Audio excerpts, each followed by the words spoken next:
घोसरवाड येथे तलवार हल्ला, महिला व मुलगा जखमी, दोघांवर गुन्हा दाखल। घोसरवाड तालुका शिरोळ येथे शेजाऱ्यांमधील वादातून तलवारीने हल्ला झाल्याची घटना घडली आहे।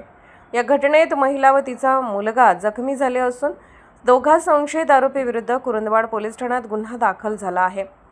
पोलिसांकडून मिळालेल्या माहितीनुसार फिर्यादी सविता दयानंद मिसाळ वय 41 राहणार मराठी शाळेजवळ घोसरवाड या दिनांक 23 एप्रिल रोजी दुपारी सुमारे 12 वाजण्याच्या सुमारास आपल्या घरासमोर उभ्या असताना संशयित आरोपी ज्ञानेश्वर अण्णाप्पा कांबळे हा त्यांच्याजवळ येऊन बचत गटाच्या कागदपत्रांची मागणी करू लागला।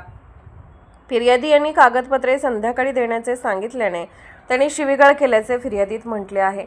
यावेळी फिर्यादीचा मुलगा जयवर्धन दयानंद मिसाळ हा जाब विचारण्यासाठी गेला असता संशयित आरोपी दत्ता अण्णाप्पा कांबळे यांनी घरातून तलवार आणून जयवर्धन याच्यावर हल्ला करण्याचा प्रयत्न केला।